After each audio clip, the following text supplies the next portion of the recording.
지난 시간에는 우리가 창조주 하나님에 관한 이야기들을 우리가 나누었습니다. 하나님께서 세상을 분리를 통하여 세상을 지으시고 그리고 지금도 여전히 창조하고 계시다라는 사실, 우리가 지금 과학과 그리고 또 신앙이 바로 그 부분에서 창조와 진화의 이야기에 있어서 우리가 부딪히는 부분들이 있지만, 지난 시간에 말씀드렸던 것처럼 이것은 서로 다른 이야기를 하고 있는 것이 아닐 수 있다는 것. 그래서 우리가 이 신앙이 반드시 우리 과학적 사실과 다른 어떤 신비한 그런 것들을 이야기하고 있는 것은 아니다라는 것에 대해서 우리가 살펴보게 되었습니다. 자, 오늘부터 오늘 우리가 보려고 하는 것은 구원자 예수님에 관한 이야기입니다. 아마 다들 눈치채셨겠지만 먼저 첫 번째는 창조주 하나님에 관해서 얘기를 했다면, 이제 예수님에 관해서 얘기를 하고, 또 그 다음에는 성령 하나님에 대하여 삼위일체 하나님을 차례로 우리가 같이 이야기 나눠보려고 합니다. 여기서 다루는 이야기들이 그분에 대하여, 우리 하나님에 대하여 전부 모든 분야에 있어서 다 다루게 되지는 않습니다. 여러 가지 다른 부분들, 하나님의 능력이라든지 그분이 하시는 역사라든지 이런 모든 부분들에 대해서 다 다루는 것도 아니고, 성경에 나타나 있는 일부의 모습에 지나지 않는다는 사실도 우리가 오해가 없기를 바랍니다. 우리가 이제 먼저 좀 살펴보려 하는 것은 마가복음 8장 부분에 있는 이야기입니다. 베드로와 그리고 또 예수님의 제자들이 예수님과 함께 지금 길을 가고 있는 중입니다. 특별히 가이사랴 빌립보라고 하는 곳, 그러니까 이제 황제가 자기 아버지에게 헌정한 그런 곳이에요. 그런 도시인데, 이 도시의 가장 중요한 그 기능은 뭐냐면 가이사랴, 그러니까 카이사르, 시저를 말하는, 시저라는 말이죠. 이 말이 그러니까 황제에게 헌정된 도시, 황제를 기념하기 위한 도시, 그 어디보다도 황제 숭배가 가장 극에 달하는 도시가 바로 가이사랴. 가이사랴라는 이름이 붙어 있는 도시들이 많이 있었습니다. 가이사랴 빌립보도 있고 또 뭐 다른 가이사랴도 있고 한데, 그 중에서도 이 가이사랴 빌립보의 그 중앙 광장에 보면, 지금도 이제 그 유물이 발견된다는 겁니다. 그런데 그 중앙 광장에 보면 당대 황제에게 멋있는 대리석 조각이 세워져 있는 그런 분위기의 신도시예요. 여기까지 예수님과 예수님의 제자들이 왔습니다. 여기가 어디냐면 단 아시죠? 단. 그러니까 부엘세바에서부터 단까지, 그러니까 제일 북쪽 끝이에요. 이스라엘의 국경에 해당되는 그런 곳이죠. 그 지역에 가이사랴 빌립보라고 하는 신도시가 세워져 있는데, 그곳에 지금 예수님과 제자들이 가 있습니다. 예수님은 지금 계속해서 북상하고 있는 중이에요. 왜 북상을 하고 있을까? 아마 많은 이제 그 성서학자들은 예수님이 최소한 2번에서 3번 정도 해외 도피를 했다라고 얘기들 합니다. 왜 해외 도피를 할 수밖에 없냐면, 예수님의 그만큼 유명해지고, 그러나 예수님을 죽이려고 하는 사람들이 많아지다 보니까 예수님이 그렇게 자주 두로나 시돈 지방으로 이렇게 해외 여행을 하는 모습들을 보게 됩니다. 그렇게 함으로써, 그러니까 예수님께서 십자가에 달려 돌아가시는 그 시기를 조절하고 있다라고 생각할 수 있어요. 예수님 도망가겠습니까? 설마. 거룩한 도피 이렇게 얘기할 수도 있겠지만, 그렇다기보다도 이제 예루살렘에 가면 죽거든요. 죽는 게 너무 자명한 거예요. 이제 또 부활절도 그러니까 6월절이죠. 6월절도 얼마 안 남았어요. 그 6월절에 예수님 십자가에 달려 돌아가시는 그 6월절이에요. 분위기가 그랬어요. 그래서 가이사랴 빌립보까지 갔는데, 거기에서 이제 예수님이 아마도 황제의 그 대리석상 앞에서 물어봤겠죠. 사람들이 나를 누구라고 하느냐? 그 황제의 대리석상에는 지금 그 유적에 의하면 이렇게 써 있답니다. 신의 아들, 황제라고, 신이라고, 황제가 신성시되는 그런 곳이에요. 그리스 로마 신화, 그리고 또 로마의 건국 신화에 의하면 그 로마의 여러 귀족 집안들은 다 신의 후손이라고 그렇게 믿어집니다. 그래서 뭐 아테네라든지 아니면 아폴로라든지 또 제우스라든지 이런 신들이 인간과의 사이에서 바람을 피워가지고, 그래서 태어난 존재들, 뭐 헤라클레스 같은 존재들이 있잖아요. 귀족들은 항상 자기 집안이 그와 같이 신의 핏줄을 타고 태어났다라는 주장을 했거든요. 특히나 율리우스 카이사르, 그러니까 이제 시저죠. 시저의 집안도 그와 같은 그 전설을 가지고 있었고요. 그래서 황제는 누구보다도 신이라고 그렇게 그 우상시 되던 때가 바로 그때였습니다. 그러다 보니까 그런 어떤 대리석상 밑에 신이라고 아예 써져 있는 그 앞에서 제자들에게 묻는 거죠. 자, 저렇게 인간 신이 있다. 권력자들이 신 행세를 하고 있다. 사람들은 나를 누구라고 하느냐? 그랬더니 베드로가 대답하기를, 원래 나서기 좋아하는 베드로 아닙니까? 베드로가 대답하기를 선지자라고도 하고 세례 요한이 부활했다고도 하고 이런저런 얘기들을 합니다. 요즘도 예수님 누구냐라고 사람들에게 물어보면 안 믿는 사람들에게는 뭐 4대 성인 중에 한 명입니다. 종교의 창시자입니다. 뭐 여러 가지 그런 뭐 선동가입니다. 여러 가지 이야기들을 하겠죠.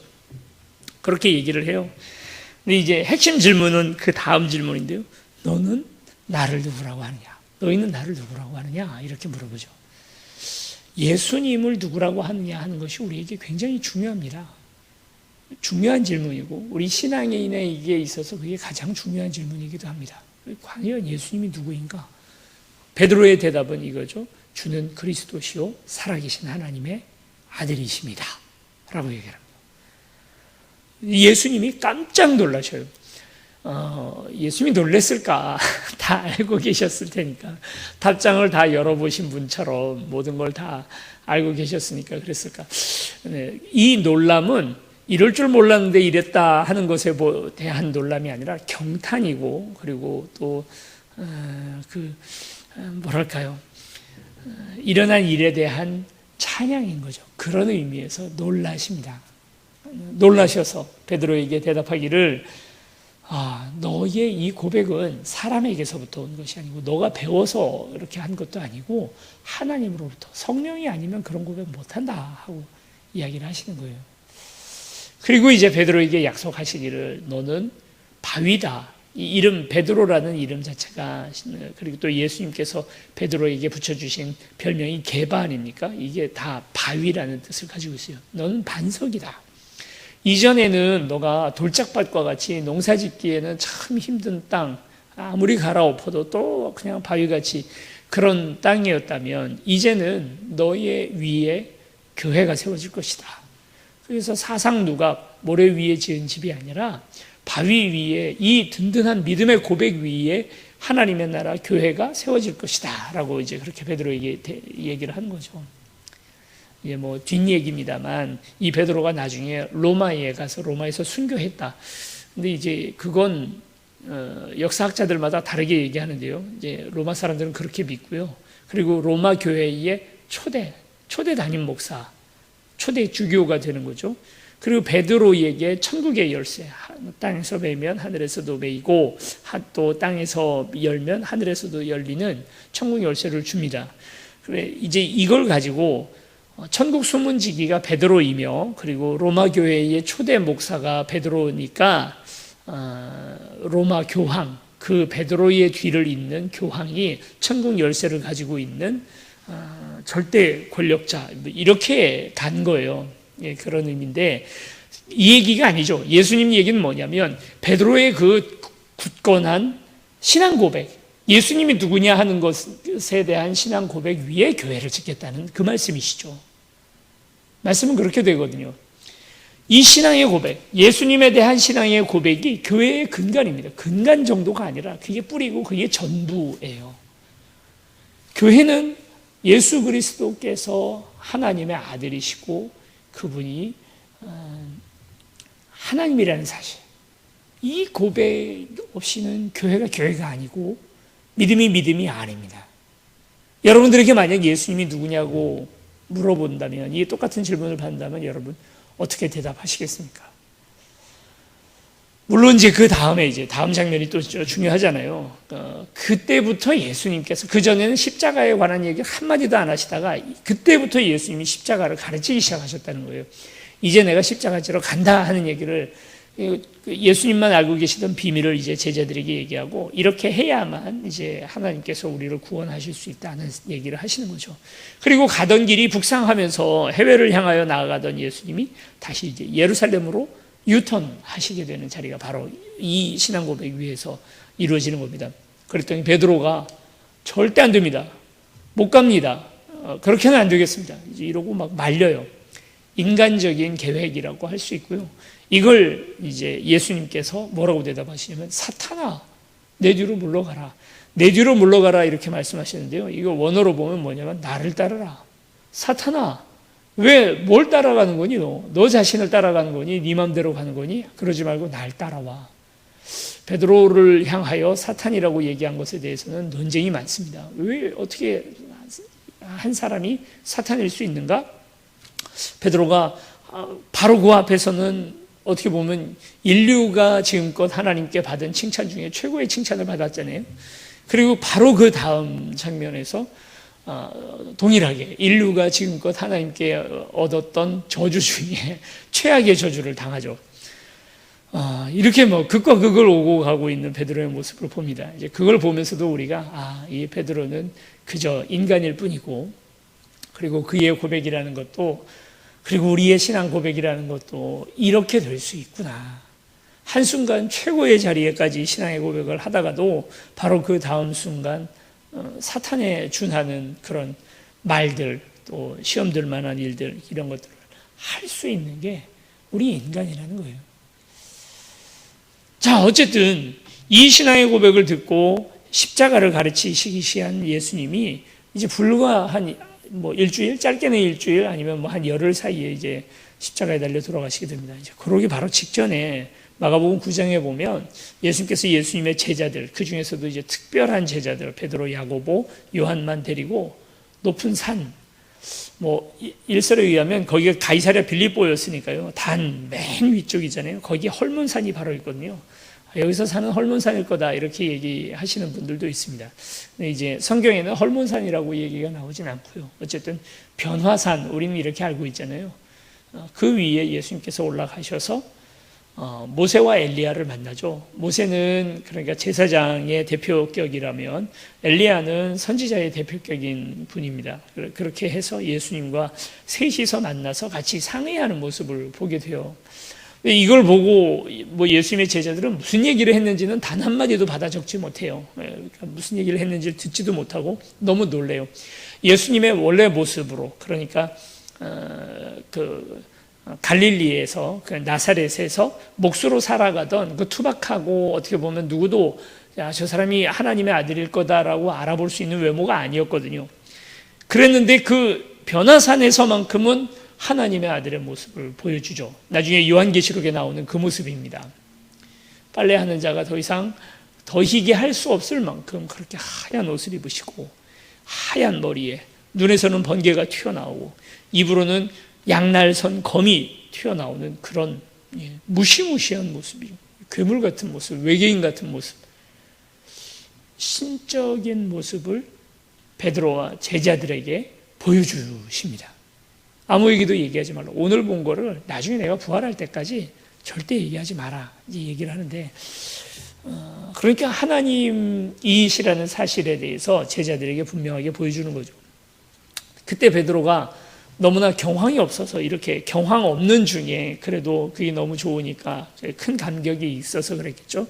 예수님에게 이렇게 얘기를 합니다. 우리 여기다가 초막 셋을 짓고, 하나는 모세 것, 하나는 예수님 것, 하나는 엘리야 것, 여기 삽시다. 그냥 너무 좋잖아요. 예수님 여기 계시고, 분명한 하나님의 아들의 모습으로 여기 지금 계시고, 저 세상 뭐하러 내려갑니까? 여기가 천국인데. 종교에서 많이 하는 시도예요, 이게 사실. 산 위에다가, 그렇죠? 피 안의 세계를 만들어 놓고, 피 안의 세계라는 건 세상과는 분리되어 있는 우리만의 그런 공동체를 만들고, 여기 삽시다. 저들과는 내려가지 맙시다.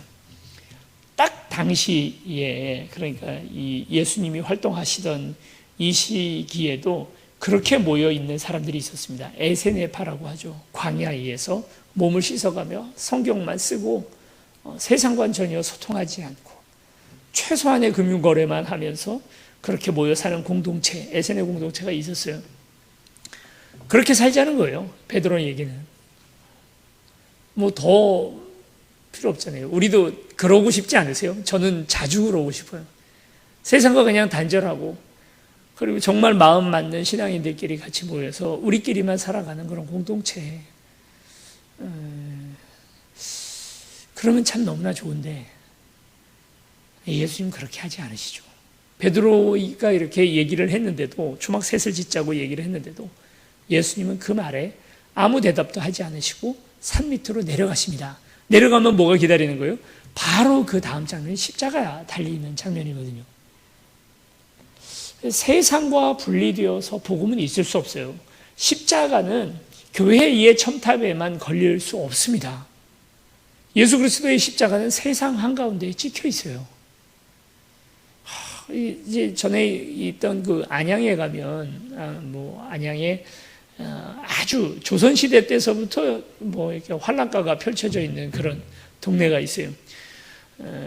이제 안양에서 이제 하룻밤 자면 여기 노량진까지, 아니면 마포나 노량진이나 아니면 이쪽 압구정동 그쪽으로 이렇게 와서 거기서 이제 배를 타고 저쪽 이제 강북으로 가서 파루, 그러니까 이제 성문이 닫힐 때까지 한양에 들어갈 수 있는 딱 그 거리가 된다는 거예요. 그러니까 이 경상도 전라도에서 다들 이렇게 올라온 사람들이 쭉 올라오다가 이제 천안 삼거리 정도에서 다 같이 만나서 같이 쭉 올라오다가 마지막 그 안양 인덕원에서 하룻밤 자고, 그리고 이제 노량진으로 가서 배를 타고, 그럼 이제 한양까지 들어가는 거예요. 그러다 보니까 이게 여기가 아주 수백 년 된 그 환락가들이 많이 있었다는 거죠. 지금도 거길 가면 전 그게 뭔 얘기인지도 잘 모르겠어요. 북창동식 무슨 나이트클럽 이런 게 막 버쩍버쩍 하는 그런 동네예요. 그 한가운데 교회가 있어요. 지나갈 때마다 제가 그런 생각이, 옆에는 모텔들이 막 있고 네온 사인들 막 있고, 그런데 그 사이에 네온 사인 하나, 빨간 십자가가 있는 거죠. 교회가 참 안타까운 거예요. 저런 데 교회가 있네, 저런 데 교회가 있네. 여러분 생각해 보세요. 교회는 그런 데 있는 거예요. 세상의 한가운데에 가장 타락하고 음란한 바로 그 한가운데에 십자가는 꽂혀 있는 겁니다. 이 십자가의 진짜 의미잖아요. 예수님 어딜 가시냐면 이 거룩한 산, 엘리야가, 모세가 예수님과 같이 이야기 나누는 이런 곳, 피안의 세계, 여기에 머물 수 있는 게 아닙니다. 복음은 다시 세상을 향하여 나아가야 되는 거죠. 이 거룩한 복음은 우리끼리 갇혀있는 세계 안에서 우리끼리만 좋은 복음이 되어서는 안 되죠. 다시 세상을 향하여 나아가야 되는 거죠. 그래서 예수님이 십자가 지시러 다시 내려가는 겁니다. 이 모든 사건들의, 그러니까 십자가 사건까지의 그 모든 사건들의 그 첫 시작이 베드로의 신앙 고백에서부터 이루어진다는 거예요. 그러므로 오늘 우리 신앙인들에게 있어서 가장 중요한 부분은 신앙 고백입니다. 예수님을 누구라고 얘기를 하느냐? 오늘 본문은 요한복음 1장 1절 말씀을 우리 같이 한번 읽어보려고 합니다. 요한복음 1장 1절 이렇게 말씀하시죠. 태초에 말씀이 계시니라. 이 말씀이 하나님과 함께 계셨으니 이 말씀은 곧 하나님이시니라. 태초에라는 말로 시작되어지는 성경이 세 군데가 있죠. 첫째로는 창세기이고요. 그리고 오늘 요한복음, 태초에로 시작을 합니다. 태초에라는 말, 이제 히브리어로 말하면 브레시트, 바라 엘로힘, 에트하 샤마임, 에트하 아레츠. 창세기 1장 1절 히브리어로 이렇게 녹음을 하거든요. 태초에, 왜 요한복음 1장 1절을 태초에라는 말로 시작했을까요? 요한은 이게 예수님의 사역, 복음의 시작이 창조하고 연결이 된 새로운 창조다라고 믿는 겁니다. 거기에 뭐라고 얘기하냐면 말씀이 계셨다라고 말해요. 여기 이제 우리 성경에서는 말씀이라고 번역을 했습니다만 그 헬라어로는 로고스죠. 로고스라는 말은 세상을 움직이는 힘이라고도 번역을 할 수 있고 개념, 공식, 절대불변의 공식 이런 것들을 말할 때 로고스라는 말을 씁니다. 말씀, 하나님께서는 예수님께서는 이 세상 전체를 움직이는 어느 하나의 커다란 개념이었다는 거예요. 형이상학적인 개념이었다는 것입니다. 그래서 이것이 하나님의 창조의 사역에서도 예수님께서 역사하셨고 그리고 지금도 그 창조의 사역으로 역사하고 계시다라고 선언을 한 거죠. 어마어마한 고백이에요. 예수 그리스도의 복음의 시작이라 아니면 뭐 예수 그리스도의 족보다 이렇게 시작하는 것이 다른 복음서라면 요한복음은 아주 어마어마한 스케일의 그 복음서의 시작을 합니다. 우주적 그런 스케일을 가지고 얘기를 하는 거죠. 태초에 말씀이 계시니라. 그리고 이 말씀이 육신을 입고 이 땅에 왔다라고 고백을 하는 것이죠. 말씀, 우리 말이라고만 우리가 이렇게 그냥 고백을 할 때도 그렇잖아요. 제가 이렇게 얘기를 하면 이 하는 이야기는 음성, 그러니까 제 목젖을 그 안에 있는 공기들을 떨어서 이렇게 전파하는 거예요. 그러면 다른 사람들이 그 공기의 떨림과 또 뭐 여러 가지 뉘앙스 이런 것들을 통해서 정보를 전달하는 것이 말이죠. 그런데 하나님의 말이라는 건 뭐냐면 하나님이 하신 말씀은 그냥 공기만 떨다가 끝나버리는 그냥 하나의 음파로 끝나는 게 아니고 그것이 살아서 숨도 쉬고 생명도 있고 그리고 또 역사하는 힘도 있습니다. 말에는 신성과 창조력이 있다. 누군가 이제 그렇게 멋있게 한번 말씀하신 분이 있어요. 우리도 이렇게 자꾸 뭔가 말을 하다 보면 말대로 되는 경우들을 보게 되잖아요. 자꾸 반복해서 하는 말들은 말대로 되는 것들을 보게 되거든요. 그래서 말 속에는 신성과 창조력이 있으므로 말을 조심해서 잘해야 된다. 이제 이런 이야기 드린 거죠. 그런데 우리 인간도 하물며 그렇게 말 속에 신성과 창조력의 그 일부분을 보여준다면 하나님의 말이라는 것, 하나님의 말씀이라는 건 어마어마한 능력을 가지죠. 이것이 나중에 예수 그리스도의 모습으로 우리에게 성육신에서 나타나신 하나님의 모습이 아니겠습니까? 자, 첫 번째, 우리가 그래서 예수님은 누구신가? 예수님은 누구신가라고 물어볼 때 첫 번째 우리가 할 수 있는 가장 중요한 대답은 그분이 말씀이십니다. 온 세계의 모든 것들을 주관하고 움직이시는 큰 힘이 되시는 분이 바로 우리 하나님이십니다. 그분이 바로 개념이십니다. 플라톤이 얘기하는 그러니까 가장 뭐랄까 일자라고 플라톤은 얘기하는데요. 일자라는 게 뭐냐면 모든 세상의 만물의 원형, 원본이라는 말이죠. 그런 분이시라고 고백을 하는 것입니다. 두 번째, 마태복음 3장 3절에 또 마가복음 8장 29절 그러니까 이제 그 베드로의 신앙 고백 안에서는 뭐라고 얘기하냐면 이분은 하나님의 아들이다라고 얘기를 합니다. 이 아들이라는 고백을 우리가 잘 이해를 해야 됩니다. 잘못 이해하면 이단이 될 수 있어요. 아들이라는 건 우리는 아버지가 있고 아들이 있잖아요. 엄마가 있고요. 그래서 이 가족 관계 속에서 아들이라는 것은 유전 정보를 나누게 된 엄마와 아버지의 유전 정보를 절반씩 나누어 받고 태어나는 존재, 아들이죠. 그러면 우리 여호와 하나님과 예수님도 그런 사이인가? 이 삼위일체 이에 관련해서는 우리가 다음에 시간이 있습니다. 그래서 그 시간에 우리가 자세히 나누겠지만 아들이라고 하는 것은 정확히 우리가 엄마와 아빠와 아들의 그런 사이라는 뜻이 아니에요. 우리 주변에서 관계에 대해서 설명을 할 때 하나님께서도 하나님의 아주 특별한 관계들이 있잖아요. 예수님과 하나님의 사이를 뭐라고 설명을 할까? 이거 인간 세상 속에서 얘들이 이해를 하려면 어떻게 될까? 하나님도 아마 고민하지 않으셨을까요?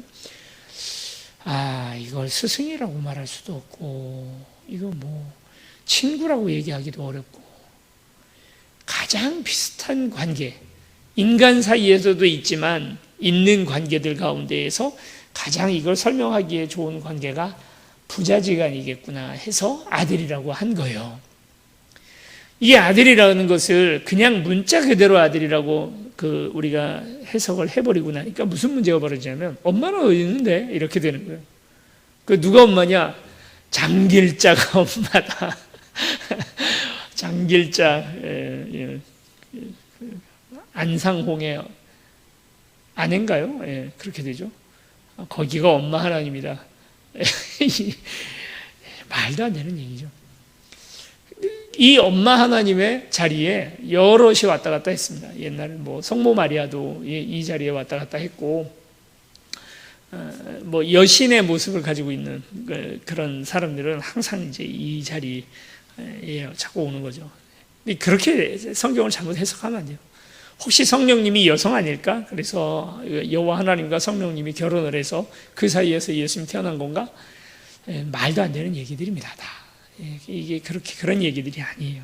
이제 우리는 분명히 알아야 합니다. 이 아들이라는 말은 우리의 관계, 우리와는 전혀 다른 신적 존재 아닙니까? 우리의 관계 속에서 하나님과 예수님의 관계를 설명할 수 있는 관계, 그만큼 밀접하고 그리고 또 서로 아끼고 사랑하는 존재들이다라는 사실에 대해서 설명하기 위해서 아들이라고 얘기를 하는 겁니다. 하나님의 아들입니다. 우리 예수님은. 그래서 그분이 곧 상속자이고, 그렇죠. 예수님의 비유에 자주 나타나는, 그렇죠. 그래서 포도원을 우리 종들이 전부 다 이거 우리 거 하기 위해서 아들을 죽였다 할 때 그 상속자이고 또 대리자이기도 하고 그분 자체이기도 하고 그런 존재라는 거죠. 세 번째, 요한복음 1장 51절에 보면 인자라는 표현이 등장을 합니다. 인자, 다른 말로 하면 사람의 아들이에요. Son of human이죠. Son of man. 우리 인자라고 하니까 이거 한자로 뭐가 될까? 그래서 참을 인자나 아니면 우리 인격을 얘기할 때 그런 인자가 들어가나? 그게 아니고 사람의 아들이라는 말입니다. 이거 좀 이상하지 않아요?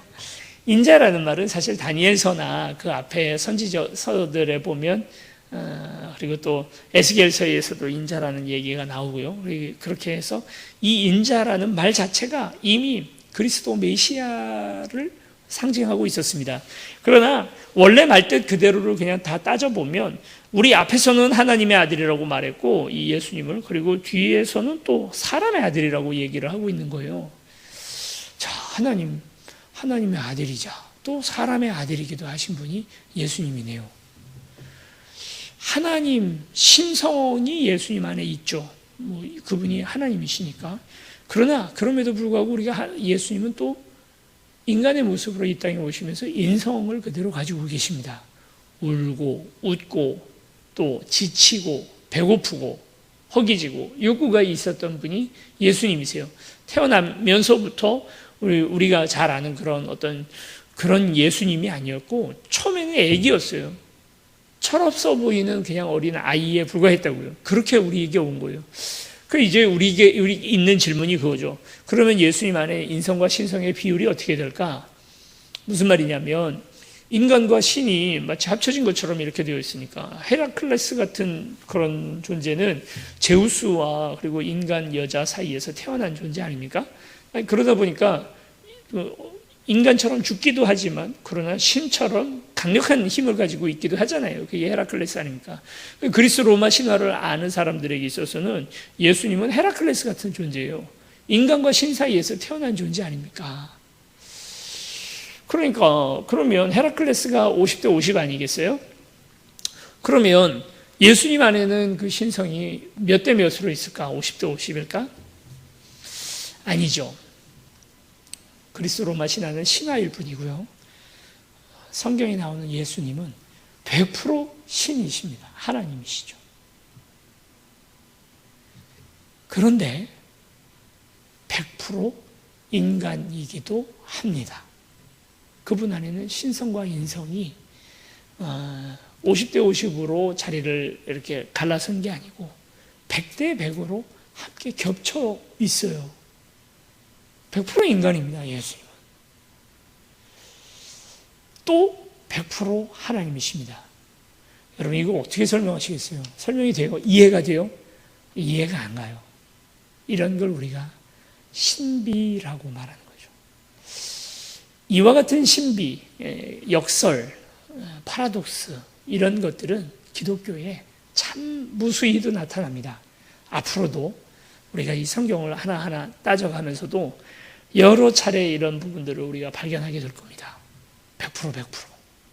말이 안 되는 것 같지만 예수님은 우리가 이렇게밖에 이해할 수 없습니다. 우리가 죽어서 가서 언젠가 하나님 앞에 가서 얼굴과 얼굴을 대면하여 볼 때에는 이 얘기가 무슨 얘기인지 분명히 이해가 갈 겁니다. 지금은 그렇다는 사실만 우리가 알고 이것이 신비 속에서 이루어진 일이라는 사실만 알고 이렇게 알고 계시면 되겠습니다. 예수님은 100대 100 인간이고 하나님이십니다. 그래서 인간적인 모습들을 다 가지고 계셔요. 울기도 하고 웃기도 하고 죽기도 하고요. 인간의 한계들을 예수님도 그대로 가지고 계시죠. 고통스러워하기도 하시죠.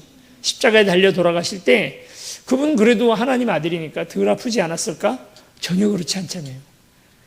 그리고 예수님 또 어차피 부활하실 거니까 죽고 싶은 생각, 별로 그렇게 그 십자가가 안 무섭지 않았을까? 전혀 그렇지 않죠. 그 전날 땀이 피가 될 때까지 간절하게 벌벌 떨면서 기도하시는 거예요. 그런 모습을 통해서 인간의 모습과 하나님의 모습이 함께 있었다는 사실을 우리가 이해할 수 있습니다. 예수님 자신을 지칭할 때 인자다라고 인자는 머리 둘 것도 없다 이러면서 인자라는 호칭을 계속 쓰시는데요. 이건 지금 제가 설명한 것처럼 사람의 아들이라는 말로도 한번 생각해 볼 수 있지만 신학적으로는 이것은 이미 구약 성경에서부터 나타나는 메시아를 지칭하는 말이었어요. 구약 성경에 나오는 많은 또 묵시 문학들 속에서 인자가 곧 온다, 사람의 아들이 곧 온다, 이제 이런 이야기들이 계속 반복되어지다가 예수님으로 태어나게 되는 거죠. 자, 그렇게 하고요. 창세기 1장에서도 벌써 그 삼위일체에 관한 이야기가 나오죠. 하나님과 사람 사이에 하나님이 사람을 만들 때 우리의 형상을 따라서 우리가 사람을 만들자, 이제 이런 얘기가 나옵니다.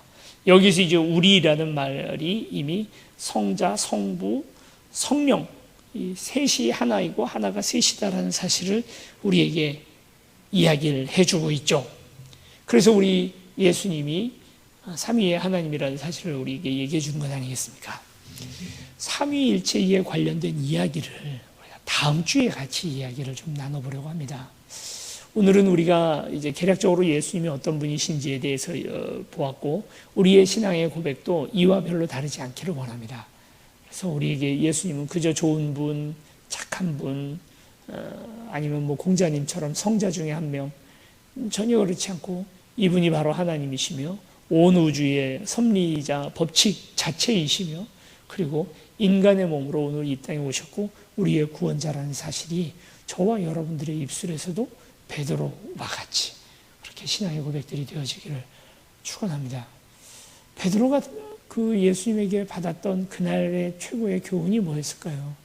우리에게 주는 교훈이 뭐였을까요? 신앙의 고백은 너무나 귀하고 그리고 또 이것은 하나님께서 우리에게 주시는 선물입니다만 그러나 이것이 결코 오늘 우리를 아주 뭔가 수준 높은 신앙인이라는 어떤 보증수표는 전혀 아니라는 거예요. 언제고 나의 이 신앙의 고백도 내 신앙의 수준이 이렇게 올라가는 게 아니고요. 산 위로 올라가는 것처럼 올라가는 게 아니라 마치 비행기가 비행하는 것처럼 이렇게 올라갔다가도 바로 그 다음 순간 단 1초, 2초도 되지 않아서 그냥 나락으로 떨어져 사탄의 처지에까지 갈 수 있다는 사실이 신앙의 고백이 대단한 것이지만 아무것도 아니구나라는 걸 알 수가 있어요.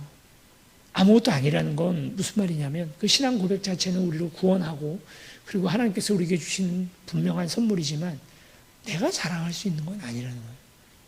내가 그 자리를 차지하고 위에 올라가서 그 수준이 됐다라고 얘기하는 건 아니라는 거예요. 그렇게는 얘기할 수 없다는 거예요.